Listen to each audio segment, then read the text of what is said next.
दिल्ली में एक double murder हुआ, मुकेश सक्सेना और उसकी मां शांति सक्सेना का। ये एक रिवेंज का केस जान पड़ रहा था, लेकिन क्राइम ब्रांच को लीड मिली हरीश जायसवाल के रूप में, जिसने इस केस को एक अलग दिशा दी। आज रात इस केस के दूसरे और आखिरी भाग में हम जानेंगे कि क्या था इस मां बेटे के कत्ल का असली कारण।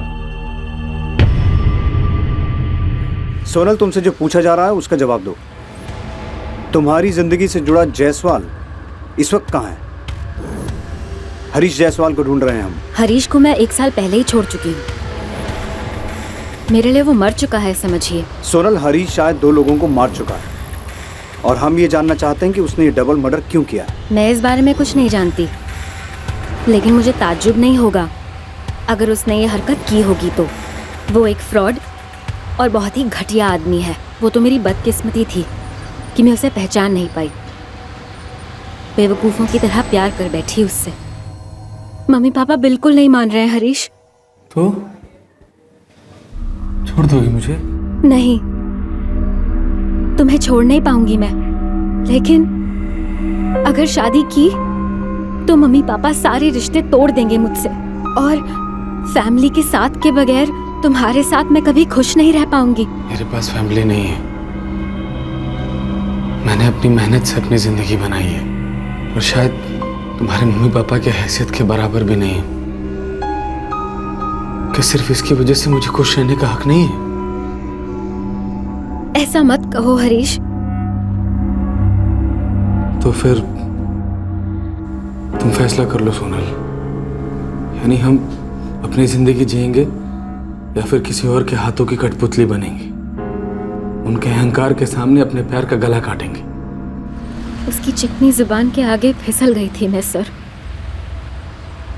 लेकिन उसकी असलियत जानने में मुझे ज्यादा देर नहीं लगी। 1 नंबर का झूठा और वैशी इंसान है वो। उसके खिलाफ डोमेस्टिक वायलेंस का केस दर्ज किया है मैंने, लेकिन वहाँ पर सिर्फ मेरा ही केस नहीं था, ऐसे बहुत सारे फ्रॉड के केसेस थे उसके खिलाफ। किस तरह का फ्रॉड? लोगों के लिए लोन अरेंज किया करता था वो, और फिर धोखे से उनके पैसे हड़प लिया करता था। सोनल, तुम मुकेश सक्सेना को जानती थी? जी नहीं, पहली बार नाम सुन रही हूँ। मुकेश हरीश का दोस्त था और हमें ये शक है कि हरीश ने मुकेश का कत्ल किया है, और उसकी माँ का भी। उम्मीद करती हूँ कि हरीश जल्द ही पकड़ा जाए। उसका और कोई दोस्त या रिश्तेदार? मुझे हरीश के बारे में कुछ नहीं मालूम। हरीश जायसवाल का पंजाब का एड्रेस है हमारे पास, और कुछ नहीं। और वो भी शायद उसकी तरह झूठा ही होगा। फिर भी एक टीम भेज दो पंजाब, शायद कोई इन्फॉर्मेशन मिले।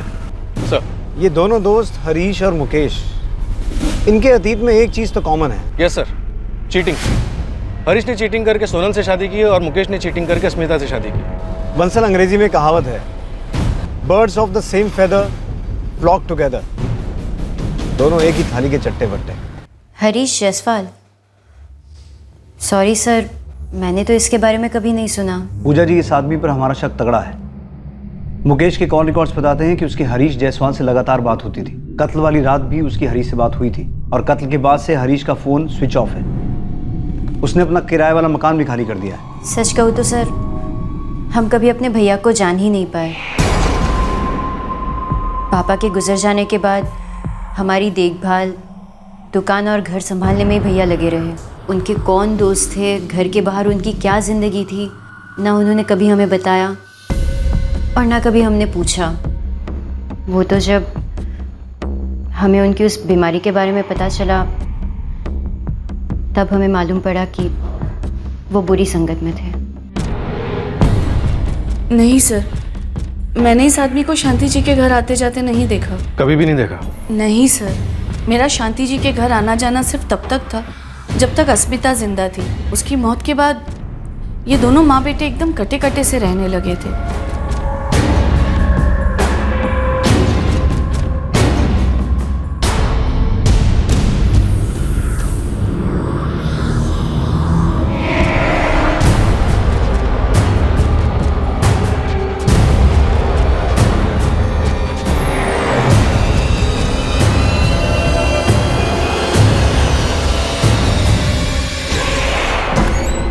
सर, हरीश जायसवाल और अस्मिता के माँ बाप के बीच दूर दूर तक कोई कनेक्शन नहीं बन रहा। हरीश जायसवाल के रिकॉर्ड से और कुछ पता चला? नहीं सर, उसके सारे फ़ोन रिकॉर्ड चेक करें।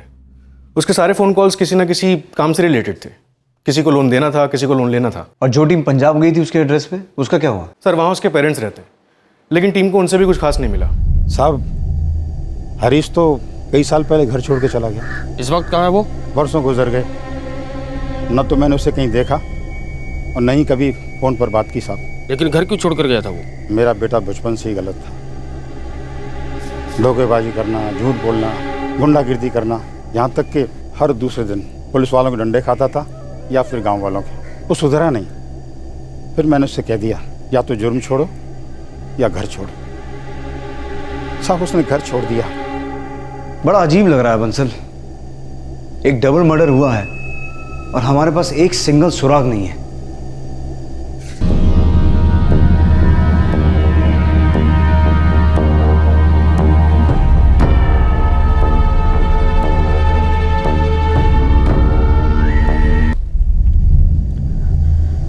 हरीश, 4 दिन हो गए अजय घर नहीं लौटे हैं और उनका फोन भी बंद आ रहा है। अरे मेरी जान, ड्राइवर आदमी है तुम्हारा पति, कहीं फंस गया होगा, फोन खराब हो गया होगा। लेकिन पहले ऐसे कभी नहीं हुआ। हर चीज कभी ना कभी फर्स्ट टाइम होती है ना, इस बार फर्स्ट टाइम है। मैं पुलिस के पास जाऊं क्या? पागल जैसी बात न करो शीतल, थोड़ा टाइम दो बंदे को, लौटेगा या कॉल करेगा। और देखो, जल्दबाजी में पुलिस के चक्कर में पड़ने की जरूरत नहीं है, पुलिस से दूरी अच्छी है।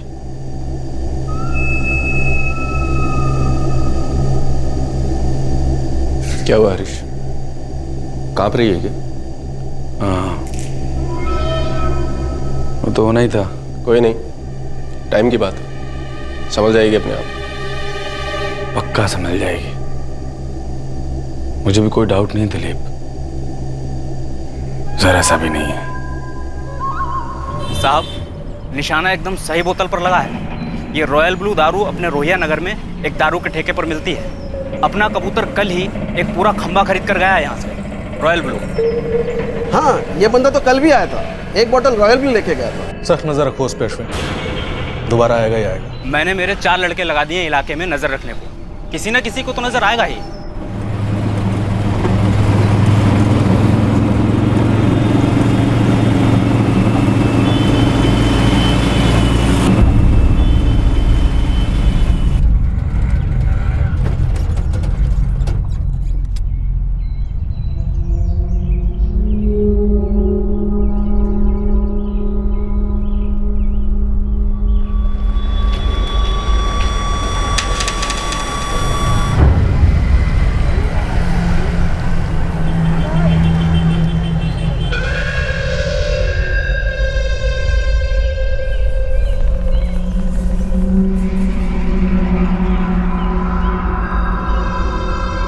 कहाँ है कबूतर? मेरी नाक के नीचे ही है, पीछा कर रहा हूँ, नजर से उड़ना नहीं चाहिए शाम।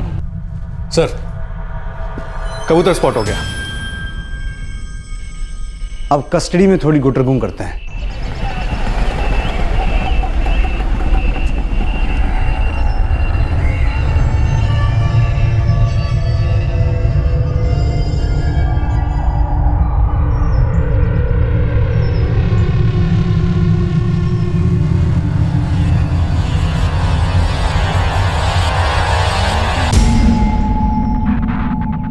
हरीश, मुझे बहुत डर लग रहा है, पता नहीं क्या होने वाला है। अरे मेरे रहते तुम्हें डरने की क्या जरूरत है, बैठो। तुम्हें पता है अभी भी उसका फोन बंद आ रहा है। शायद उसने भी वही किया जो तुमने किया है, हम दोनों के लिए रास्ते खोल दिए हैं।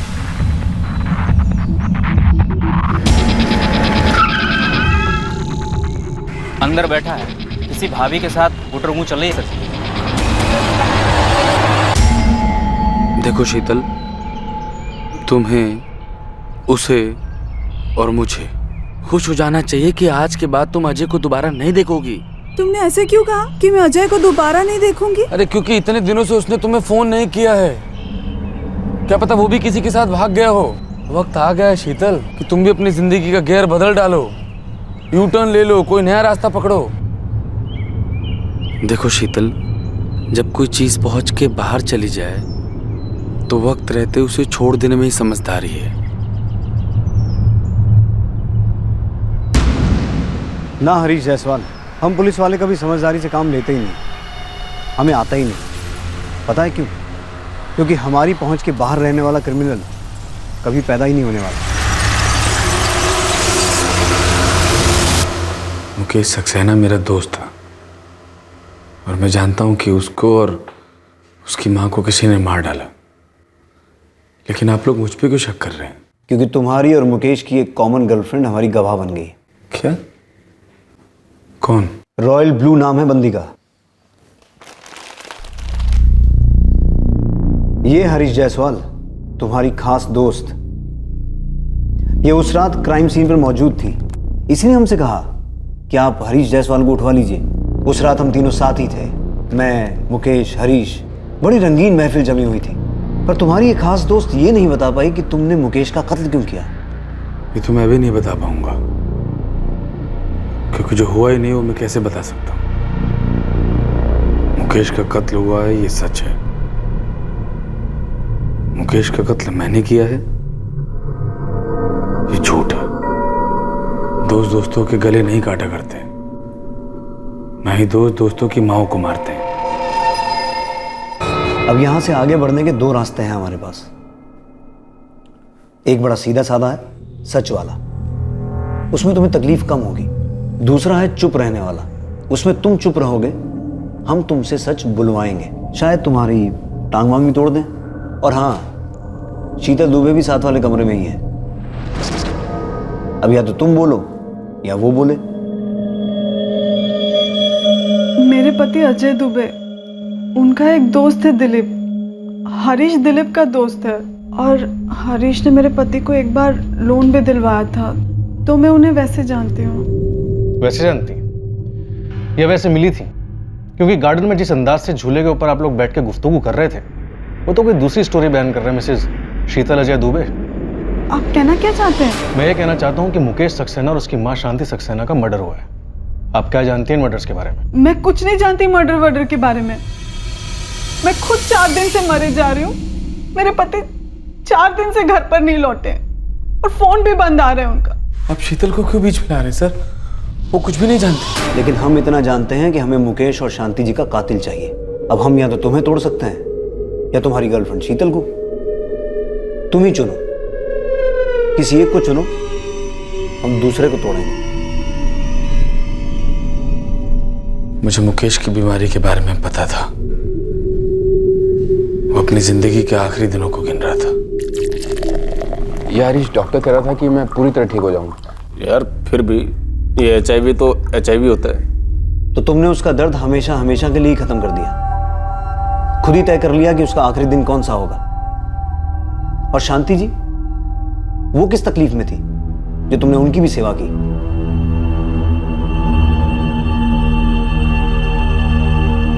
मैं जा रहा हूं यार, बीमारी मुझे निकल रही है। मुकेश, मैं समझता हूँ यार। मैं स्मिता को फंसाना नहीं चाहता था, उसे झूठ नहीं बोलना चाहता था। मैं नहीं चाहता था कि उसे भी यही बीमारी हो। लेकिन ये माँ है ना यार, जिद कर रही थी, शादी कर शादी कर शादी कर। छोड़ ना यार, जो बीत गया सो बीत गया। अब आगे की सोच। अब सोचने के लिए बाकी क्या रह गया? एक तो दवाइयों के ये मोटे मोटे बिल, ऊपर से स्मिता के माँ बाप ने जो केस ठोका है। कंगाल हो गया हूँ, कंगाल। एक छोटी सी दुकान थी, वो भी बेच दी। फिर भी पैसे पूरे नहीं पड़ रहे।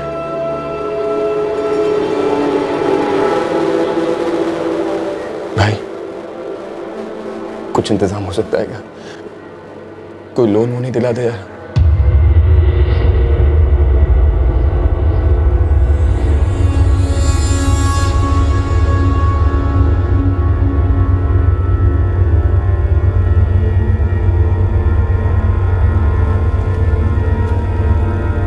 लोन वोन छोड़ और अभी के लिए ये रख ले। कुल मिलाकर के 75,000 के आसपास है। तेरा दिल बहुत बड़ा है यार, तेरा एहसान जिंदगी भर नहीं भूलूंगा। पागल है क्या? दोस्ती में कैसा एहसान? एक अच्छे दोस्त की तरफ बिना सोचे बिना हिसाब लगाए जो था सब दे दिया। फिर मेरा बुरा वक्त आया, केसेस ठुक चुके थे, मुझे पैसों की बहुत जरूरत थी और जब मैंने मुकेश से मांगा। क्या बात कर रहा है यार, मेरे पास अगला इंजेक्शन लेने के लिए पैसे नहीं है। मैं तेरे 75,000 रुपये कहाँ से लौटाऊं यार? नहीं मांगता यार तुझसे, लेकिन पाई पाई इकट्ठा कर रहा हूँ। कुछ भी कर भाई, अगर पैसे नहीं लौटाए तो अंदर हो जाऊंगा। काश मैं कुछ कर सकता यार, लेकिन फिर भी मैं पूरा ट्राई करूँगा। तेरे सारे पैसे नहीं, लेकिन कुछ ना कुछ तुझे ज़रूर दे दूँगा। लेकिन नहीं थी, एक दमड़ी नहीं थी। वो देना ही नहीं चाहता था सर। उसको सिर्फ और सिर्फ अपना इलाज, अपना कोर्ट केस, इसके परे कुछ दिखाई नहीं देता था। सर मैंने उसे बहुत प्यार से समझाया, बहुत गालियां दी और धमकियां भी दी, लेकिन उस पर कोई फर्क नहीं पड़ा। ऐसी भी क्या इमरजेंसी थी तुम्हारी? शीतल, मुझे शीतल के साथ भाग करके शादी करनी थी, सेटल होना था। बहुत सी उधारियां थी मुझ पर जो चुकानी थी। फिर मैं सब कुछ फुल एंड फाइनल करने के इरादे से मुकेश के घर गया। एक गिलास बार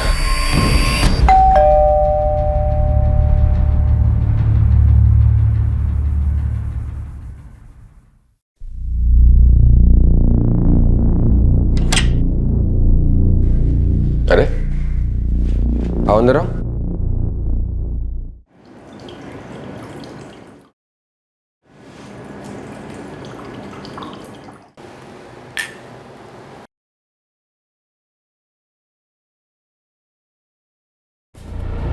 मुकेश, मैं पूरी दुनिया को चूना लगाता हूँ और तूने मुझे चूना लगा दिया। चूना तो तकदीर ने मुझे लगाया। हम दोनों बराबर ऐश किया करते थे, साथ में मजे करते थे, लेकिन फिर भी इस बीमारी ने तो मुझे ही पकड़ा ना। मुझे को हुई ये बीमारी। तेरे दुख से मेरा दुख रत्ती भर भी कम नहीं होने वाला।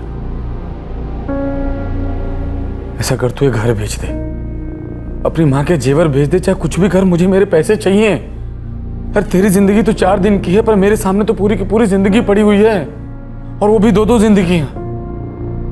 शीतल से शादी करने की सोच रहा हूँ। देख हरीश, जेवर की बात मत कर मेरे सामने। तू मेरी माँ है बे, वो अगर मैं इस घर को बेच दूंगा तो मैं मरने के बाद कहाँ रहेगी? वो कहाँ जाएगी?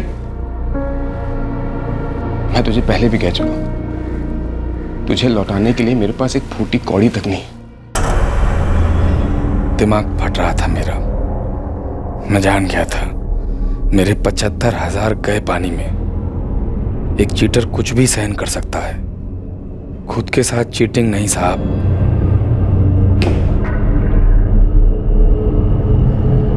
नशे ने गुस्से को और आग दे दी।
मुकेश, क्या हुआ? क्या हुआ मुकेश?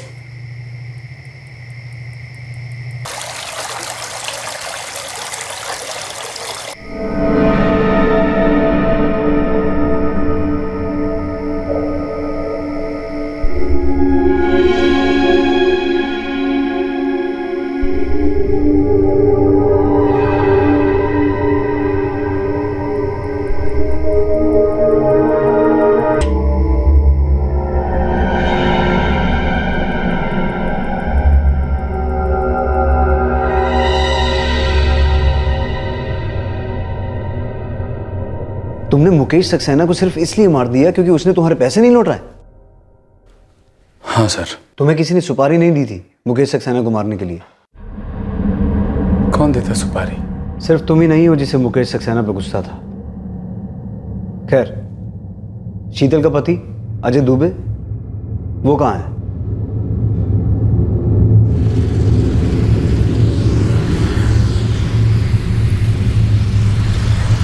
क्या भाई हरीश, कहाँ है गाड़ी? यार 1-1.5 घंटा तो कम से कम पहुँचते पहुँचते लग ही जाएगा। यार 8:30 तो बजे गए।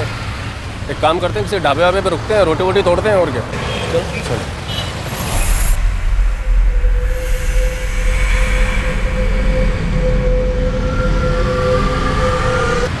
इसको यहीं कहीं फेंक देते हैं।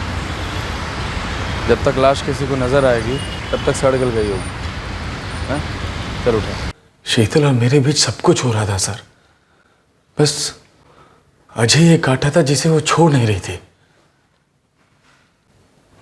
तो मैंने निकाल दिया। तुमने एक आदमी को मार दिया क्योंकि वो वाकई में तुम्हारा उधार नहीं चुका पा रहा था। तुमने उसकी मां को सिर्फ इसलिए मारा क्योंकि वो तुम्हें पकड़वा सकती थी, और फिर तुमने एक मासूम को मार डाला क्योंकि उसकी पत्नी, जो कि तुम्हारी प्रेमिका है, अपने पति को छोड़ना नहीं चाहती थी। 3 मर्डर्स के बाद तुम्हें लगता है तुम सुकून भरी जिंदगी जी पाते? पकड़ा नहीं जाता तो जी लेता। शीतल को कभी पता ही नहीं चलता कि मैंने उसके पति को मारा है। मजे की जिंदगी होती है हमारी, जो कि अब नहीं हो पाएगी। तकदीर खराब है मेरी। बुरी नीयत वाले तकदीर से इतनी उम्मीद ही कैसे रख सकते हैं हरीश जायसवाल? तुम सिर्फ नीयत के नहीं, पूरे के पूरे बुरे हो। अब सिर्फ देखते जाओ तकदीर क्या फैसला सुनाती है, क्या सजा होती है तुम्हें।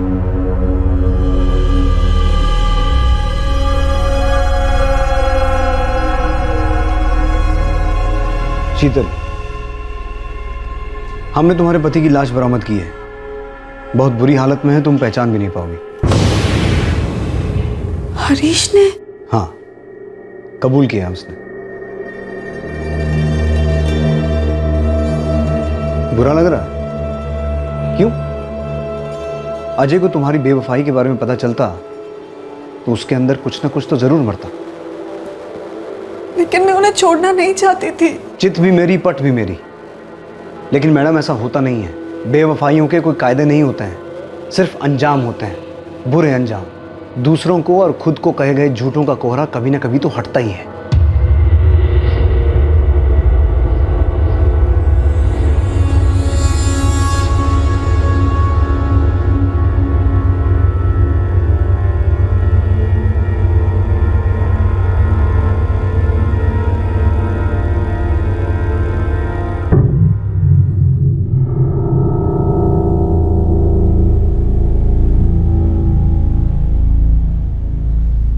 कविता, खूनी का पता लग गया। मुकेश का कोई दोस्त हरीश जायसवाल, पैसे का लेन देन था।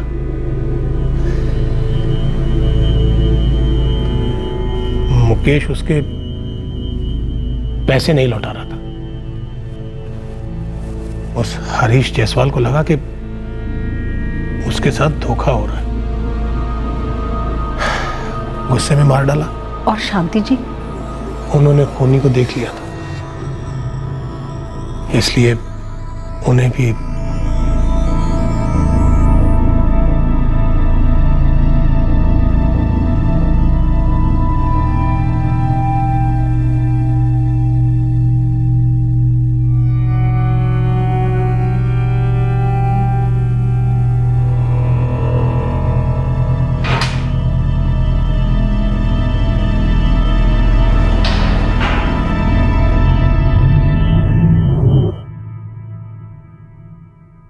हर इंसान की जिंदगी में ऐसे मोड़ आते हैं जब जिंदगी की पटरी कोहरे से भरी एक अंधी गली की तरफ जाती है। कोई इस कोहरे में खुशी खुशी नहीं जाता, हर एक इस कोहरे में से बाहर निकलना चाहता है। लेकिन इस अंधी गली से निकलने के लिए कोहरे को हटाना पड़ता है, बढ़ाना नहीं। धुंध में चलाए गए हाथ पैर या फिर गोलियां अक्सर गलत निशाने पर ही लगती हैं, बेकसूर लोगों को चोट पहुंचाती हैं और उनकी जानें भी लेती हैं। वक्त पर इलाज के साथ मुकेश बेहतर जिंदगी बिता पाता। अस्मिता को इस तरह से बेवक्त तड़प तड़प कर मरने की नौबत नहीं आती। और ये हो ही नहीं सकता कि शीतल इस बात से अनजान थी कि हरीश के साथ अफेयर का मतलब है अपने पति अजय दुबे से धोखा। शायद वो अफेयर छुपा पाती, लेकिन हरीश का लालच इस समझौते को कभी कबूल ही नहीं कर पाता। ये शीतल का स्वार्थ था और मूर्खता भी कि उसने सोचा कि वो एक साथ दो नाव में सवार हो सकती है। हरीश जायसवाल को मुकेश सक्सेना और उसकी मां शांति सक्सेना के मर्डर के लिए आईपीसी की धारा 302 और सबूत मिटाने के लिए धारा 201 के तहत बुक किया गया है। साथ ही हरीश जायसवाल और दिलीप पर अजय दुबे के मर्डर के लिए आईपीसी की धारा 302, सबूत मिटाने के लिए धारा 201 और कॉमन इंटेंशन के लिए धारा 34 लगाई गई है। दिलीप ने क्राइम ब्रांच के सामने कबूल किया कि अजय के कत्ल से पहले वो इस बात को जानता था कि हरीश मुकेश और उसकी मां का कत्ल भी कर चुका है। उसने सोचा कि अगर हरीश एक डबल मर्डर करके बच सकता है तो फिर अजय का कत्ल भी कभी पकड़ में नहीं आएगा। ये सिर्फ दिलीप की गलतफहमी थी। हमारे आज के दूसरे केस में भी मुजरिम गलत ख्यालों के कोहरे में फंसा था। उसे लगा था कि जब सब कुछ जल जाता है तब बचता कुछ नहीं।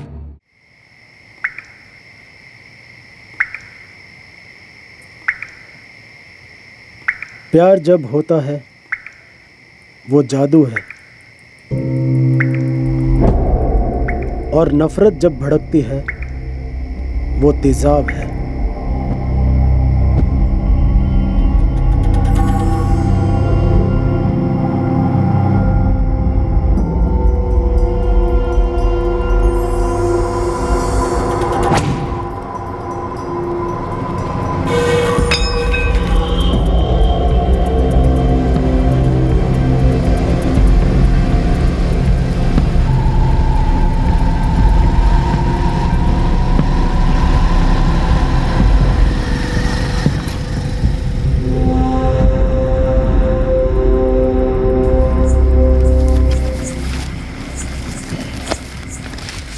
जब रिश्ते उबलते हैं तो प्यार भाप बनकर हवा हो जाता है, लेकिन क्या वो वाकई में रिश्ते होते हैं या फिर एक बड़ा सा मायाजाल? लेकिन इस बड़े से मायाजाल से भी बड़ा एक भ्रम होता है कि किसी की जान लेने से नफरत की आग ठंडी हो सकती है और मुर्दों के साथ राज भी दफन हो जाते हैं। लेकिन लाशों के पेट में राज रह ही नहीं पाते, खासकर उन्हीं के कत्ल की कहानी जो वो खुद ही बयां करते हैं अपने ही अंदाज में।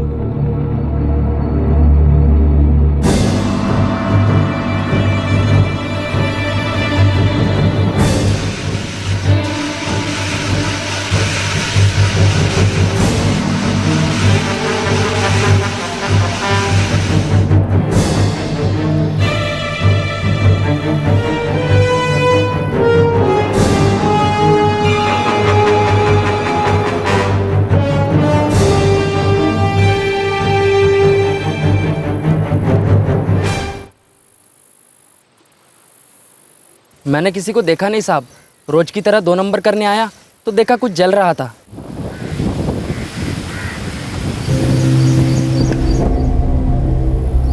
मेरी नींद ही छूट गई साहब। पास से देखा तो बॉडी थी साहब, और देख के बहुत डर गया और तुरंत आपको ही फोन किया साहब। तुम सब लोग यहीं आसपास रहते हो? नहीं साहब, हम में से यहाँ कोई भी नहीं रहता है। हाँ साहब, पुलिस की गाड़ी आई करके देखने को आए। नायक सर, लगता है विक्टिम हैंडीकैप था। साहब ये देखिए, लाश अभी भी सुलग रही थी, मतलब लाश को जलाए हुए ज़्यादा वक्त नहीं हुआ। जी हाँ सर, लाश को देर रात या एकदम सुबह जलाया होगा। वो लड़का राजू यहाँ तकरीबन सुबह 6:30 या 7 के आसपास आया था। पूरा एरिया छान मारो, आसपास की बस्ती और चौल में पता करो। लगता है ये विक्टिम और खूनी यहीं कहीं आसपास के रहने वाले थे।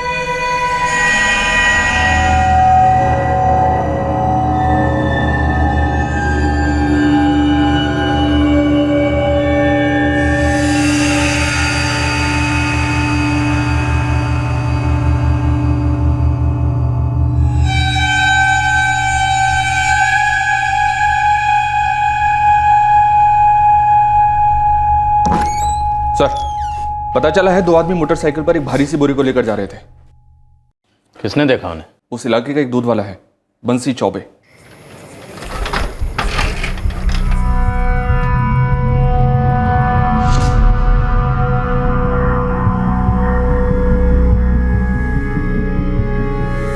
अबे ओए, क्या देख रहा है बे?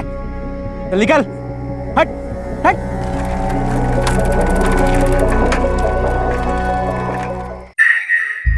मोटरसाइकिल का नंबर देखा था? नहीं साहब, चेहरे तो दिख ही नहीं रहे थे साहब, तो गाड़ी का नंबर कहाँ से दिखेगा? और डर इतना लग रहा था कि कुछ सूझ ही नहीं रहा था। अगर तुम दिमाग पे जोर डालोगे बंसी, तो हमारा स्केच आर्टिस्ट उनकी तस्वीरें बना देगा। जोर डालने पे याद तो तब आएगा साहब जब चेहरे देखे हो। हम बता रहे हैं साहब, अंधेरा इतना ज़्यादा था कि सब कुछ काला था। हाँ, सिवाय उन दोनों के सर पर सफ़ेद टोपियों के, वो भी मुसलमानों वाले। विक्टिम मुस्लिम हो सकता है, खतना हुआ है और मौत को अभी 12 घंटे भी नहीं हुए हैं। और मौत की वजह? सर के पीछे के हिस्से में गहरी चोट लगी है और हेमरेज भी हुआ है। कत्ल के बाद लाश को जलाया गया है। लाश को आइडेंटिफाई करना आसान नहीं होगा।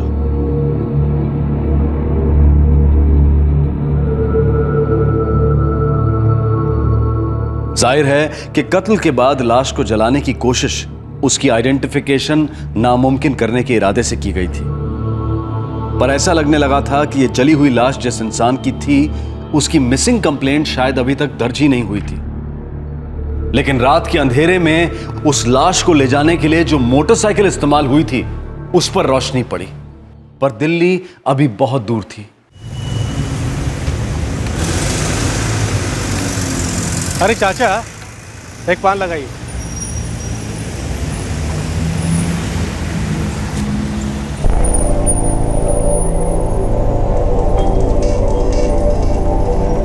उस्मान। हाँ भाई। घर आओ। हाँ भाई। ये बाइक किसकी? 2 दिनों से यहाँ पे पड़ी हुई। मुझे क्या पता सागर भाई, मुझे तो लगा कि आपने ही किसी को बोला होगा खड़ी करने के। अबे मैंने किसी को बोला होता तो तेरे से पूछता क्या मैं? कहीं ये कोई लफड़े वाली बाइक तो नहीं?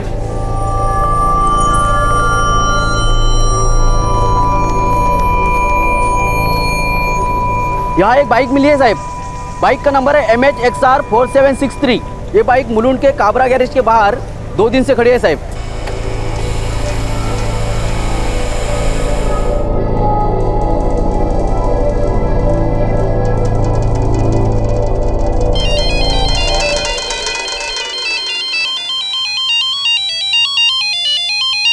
हेलो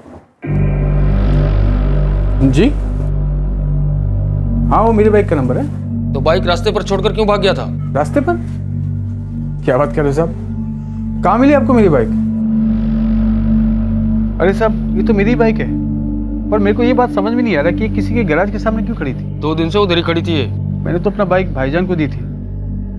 चलो कोई नहीं, बात करता हूँ उनसे। सब बाइक ले जाओ अभी? नहीं, पहले कागजी कार्रवाई करनी पड़ेगी। चलो आओ।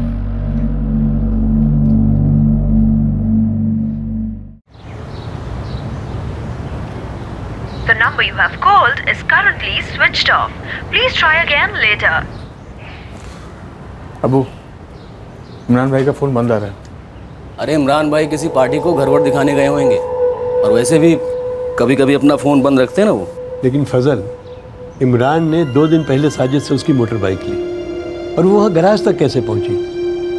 पुलिस वाले कह रहे थे कि गाड़ी 2 दिन से मुस्तकिल वहीं पर खड़ी हुई है। इमरान भाई मेरे को बोले 1 हफ्ते के लिए बाइक चाहिए था उनको, फिर 2 दिन बाद ऐसे सड़क पर क्यों छोड़ी? साजिद, 1 हफ्ते के लिए तेरी बाइक लगेगी। ठीक है ना इमरान भाई, वैसे भी इस हफ्ते ज़्यादा काम नहीं मेरे को, आप बिंदास ले जाओ ना। चलता हूँ।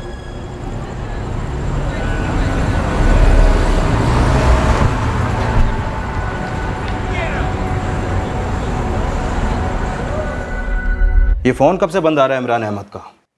आज दोपहर से ट्राई कर रहा हूँ साहब। वैसे भाईजान ने 3 दिन पहले बाइक ली थी मुझसे, 11 जून को। 11 जून? कब ली थी 11 जून को? शाम का वक्त था साहब। भाईजान बोले कि 1 हफ्ते के लिए बाइक चाहिए मुझे। मैंने बोला ठीक है, वैसे भी मुझे काम नहीं था, मैंने दे दिया। लेकिन साहब आज आपके पुलिस स्टेशन से फ़ोन आया, बोले कि बाइक वहाँ 2 दिन से मुलुंड के किसी गैराज के सामने पड़ी है। अच्छा, ये तुम्हारा भाई रहता किधर है? उधर पता किया तुम लोगों ने? असल में क्या है साहब कि हमारे इमरान भाई किधर को रहते हैं हम लोग को नहीं मालूम, पर वो हमारे साथ नहीं रहते। पर टच में रहते साहब हम फ़ोन पर, 10 दिन बात होती है हमारी। और मैंने उनकी बीवियों से भी बात की। बीवियों? साजिद मियाँ, आपके इमरान भाई तो 2 हफ्ते से यहाँ नहीं आए, ना ही उनका कोई फ़ोन आया है। बात क्या है बताएंगे ज़रा? ऐसी कोई बात नहीं है फौजे भाभी, वो उनका फ़ोन नहीं लग रहा था ना, तो सोचा आपसे पूछ लो। मुमताज़ से पूछा? नहीं साजिद भाई, इमरान तो मेरे यहाँ भी कई दिन से नहीं आए। बात क्या है? वो मुमताज़ भाभी, उनका फ़ोन नहीं लग रहा था ना, इसलिए आपसे पूछा मैंने। राबिया से बात हुई? नहीं, उनका भी फ़ोन नहीं लग रहा है। ये क्या बात हुई?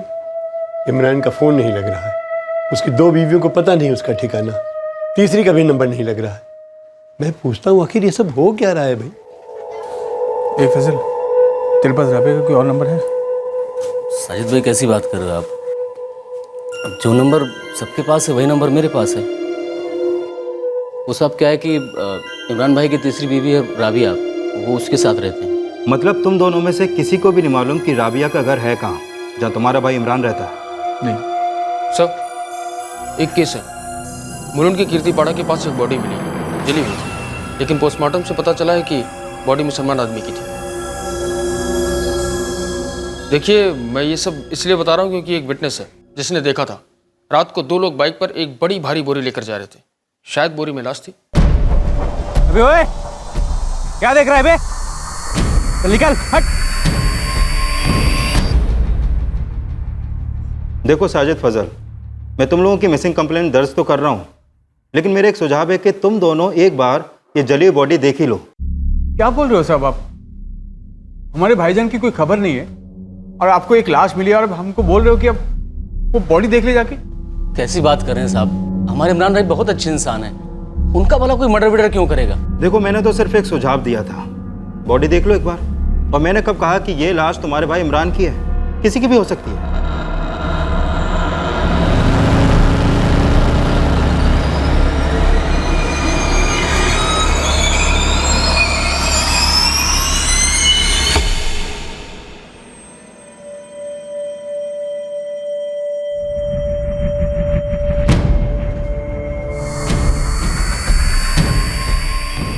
नहीं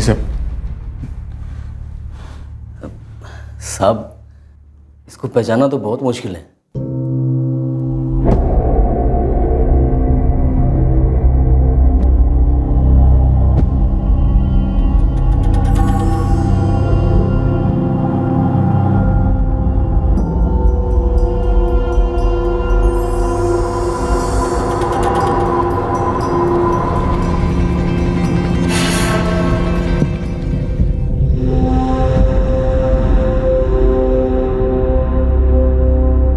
साहब, हम लोग क्या, कोई भी इस लाश को पहचान नहीं सकेगा।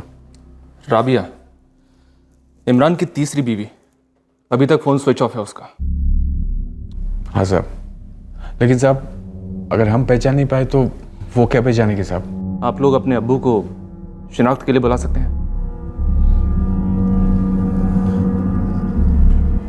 क्या मिल गया इमरान? सब खैरियत तो है ना साजिद? वो ये पुलिस वाले चाहते हैं कि आप भी एक बार देख लो। देख लो? क्या देखना है साजिद? मैं फैजल को भेज रहा हूँ आपको लेने, ठीक है? बस आप उसके साथ आ जाओ।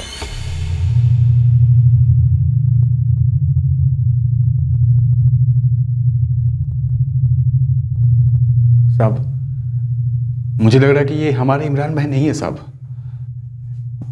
एक मिनट।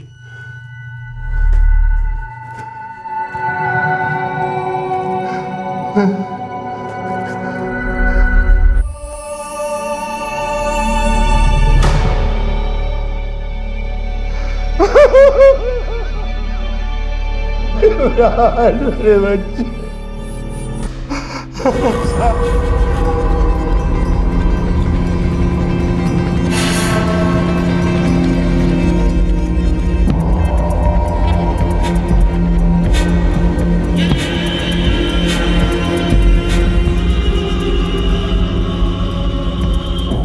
विक्टिम इमरान अहमद, राबिया अहमद, इमरान की तीसरी पत्नी। राबिया का फोन अभी भी स्विच ऑफ है सर। और ये दोनों मियाँ बीवी परिवार से अलग रहते थे। और ये कहाँ रहते थे किसी को कोई खबर नहीं थी। इमरान के भाई साजिद ने राबिया के माँ बाप के घर का पता दिया है सर। मिल के आते हैं नायक, और उम्मीद करते हैं कि वहां हमें एक और मिसिंग कंप्लेंट नहीं मिलेगी इस राबिया अहमद की।